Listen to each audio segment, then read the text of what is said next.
tenemos aquí en nuestra oración in agro equi erant. Lo primero que vamos a hacer es localizar el verbo, y el verbo es erant, lo sabemos por esta terminación que nos marca una tercera persona del plural. Este verbo es un pretérito imperfecto de indicativo activo. Por lo tanto, es nuestro núcleo verbal de la oración. Lo siguiente en lo que nos vamos a fijar es que in es una preposición. Recordemos que in puede ir tanto con acusativo como con ablativo.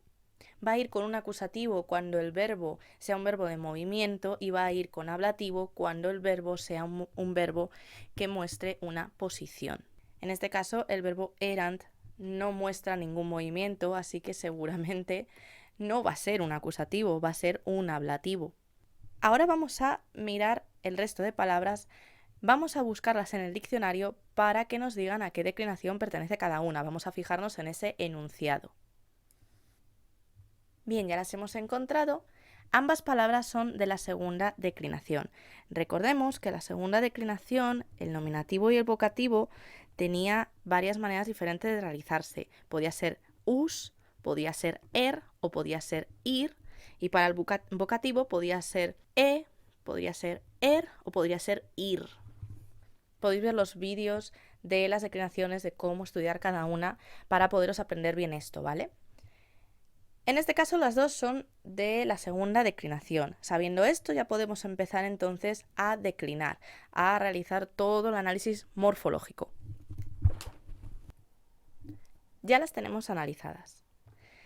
Bien, la preposición, no hay ninguna preposición en latín que vaya con dativo, así que ya podemos descartar este dativo de aquí.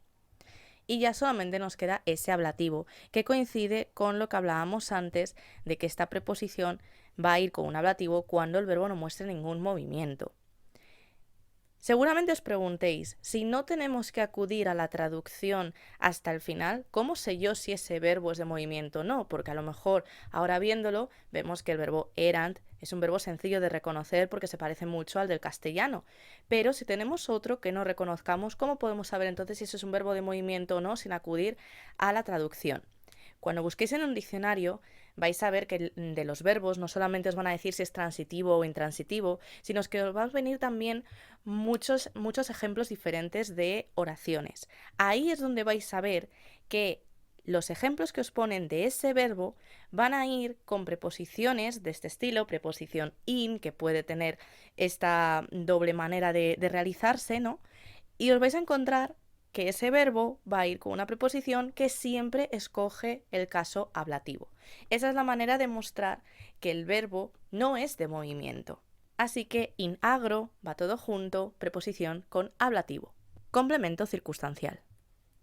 Para aquellos que vuestros profesores, si estáis estudiando en el instituto o en la universidad, os exijan mayor especificación en qué tipo de complemento circunstancial. Normalmente con poner circunstancial es suficiente, pero sé que hay profesores que prefieren que se explique mucho más qué tipo de circunstancial es. En este caso, al ser una preposición de ablativo que muestra este lugar, va a ser un complemento circunstancial de lugar.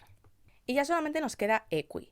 Tenemos que tener en cuenta que el verbo va en plural, por lo tanto, vamos a poderle buscar un nominativo plural que sea su sujeto. Lo primero que vamos a descartar es el vocativo, porque vocativo, para que fuera vocativo, tendría que ir entre comas, y esta palabra no va entre comas. Y puesto que ese nominativo es plural y el verbo es plural, tiene bastante sentido que esto sea entonces el sujeto y descartemos ese genitivo. Y aquí nos encontramos ante un caso extraño en el que tenemos el verbo sum, que recordemos que el verbo sum es un verbo copulativo, por lo tanto va a llevar atributo.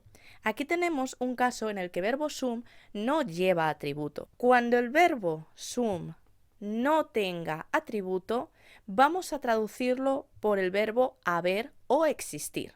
Además, en este caso, cuando tengamos un verbo sum que no lleva atributo, el sujeto de la oración lo vamos a traducir como si fuera el complemento directo. Si os dais cuenta, la gramática del castellano nos pide tener un complemento directo con el verbo haber. Había caballos, los había. Y ahora vamos a decir entonces dónde los había. In agro, en el campo.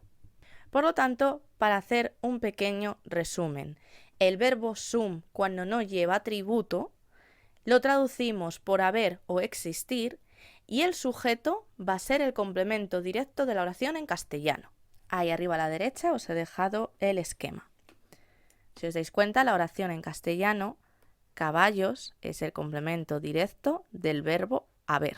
Exactamente como acabamos de explicar aquí. El sujeto lo traduciremos como el complemento directo.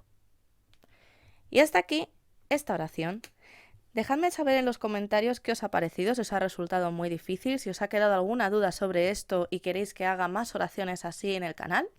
Y si os ha gustado, no os olvidéis darnos un like y suscribiros para ver más contenido como este. ¡Nos vemos!